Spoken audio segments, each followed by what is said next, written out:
Welcome to CARICOMP Insider, where high-tech facial recognition meets real-world intelligence.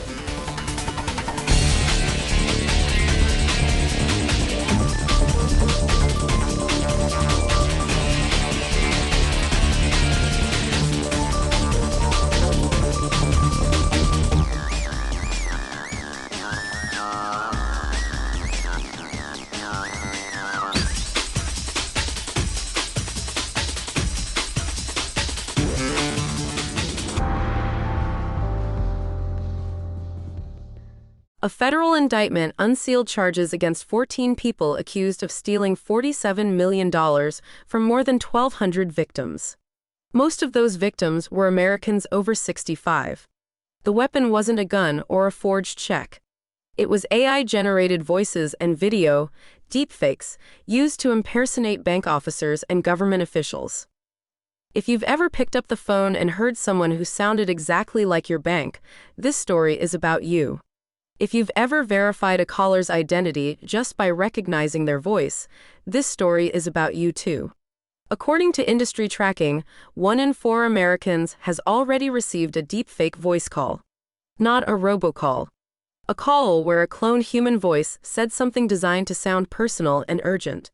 The $47 million fraud ring didn't rely on one clever trick. It operated like a business, with voice cloning kits, mass distribution networks, and detailed profiles of its targets. The targets were mostly elderly Americans, and the pitch was always the same: a fake official, a fake emergency, a real wire transfer. So when synthetic media goes from a curiosity to an industry, what does that break in the way we prove someone is who they say they are? Start with the scale. According to Axis Intelligence, the number of deepfakes in circulation jumped from roughly 500,000 in 2023 to 8 million by 2025. That's not gradual growth. That's a 900% increase in 2 years. And according to the Journal of Accountancy, losses from elder fraud alone climbed 43% in a single year, reaching nearly $5 billion. $5 billion. That's not a niche problem. That's a number that reshapes how banks, courts, and investigators have to think about what counts as proof. For anyone building a case, a detective, a compliance officer, a fraud analyst, this changes the foundation of evidence. A video call that looks clean, a voicemail that sounds right, an email that checks out visually. None of that is reliable on its own anymore. And for the rest of us, it means the next time your phone rings and someone says they're from your bank, your ears alone can't tell you whether that's true. The fraud ring is one piece. Across the world, deepfakes are showing up in elections too.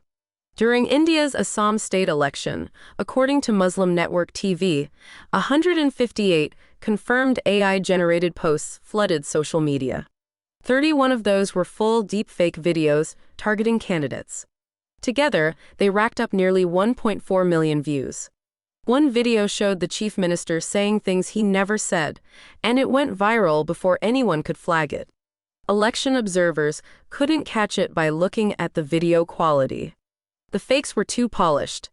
They had to trace metadata and distribution patterns to identify what was synthetic. That's a shift. It used to be that a deepfake had telltale signs: pixel glitches, weird lighting around the jawline, eyes that didn't quite track. Not anymore.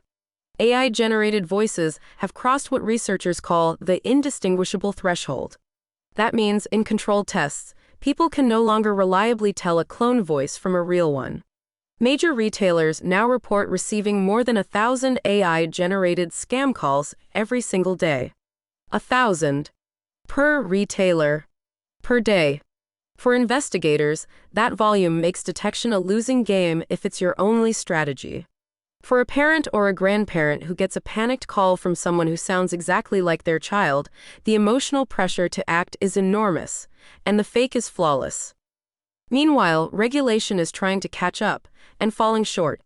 The EU passed a directive requiring member states to criminalize deepfake creation and distribution by June 2027.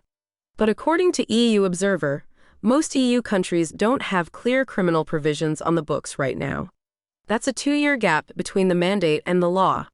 And platforms aren't filling it.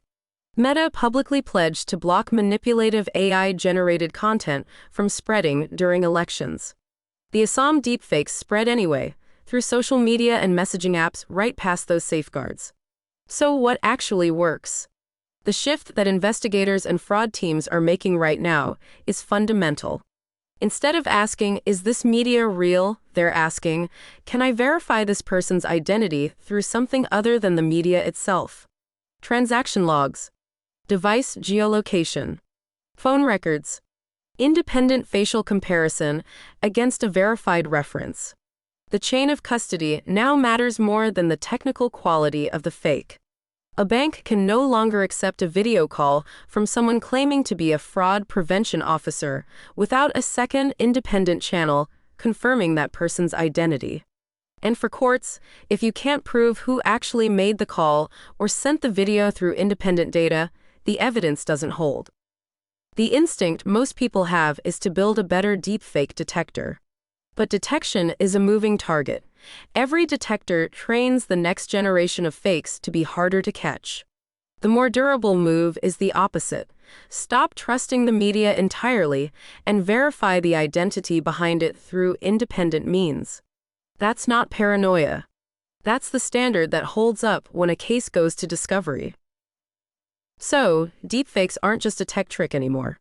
They're an industrial-scale tool for stealing money, manipulating elections, and impersonating real people. The defense isn't a better detector. It's refusing to treat any voice, video, or image as proof of identity until you've confirmed that identity through a completely separate channel. Whether you're reviewing evidence for a case or just answering a call from someone who says they're your bank, the question is the same. Can you prove who's really on the other end without relying on what you see or hear? That gap between what sounds real and what you can actually verify is where the next $5 billion will be lost or saved.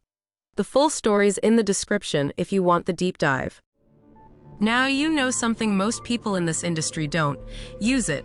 And when you're ready to put it to work, caracomp.com. We'll see you tomorrow.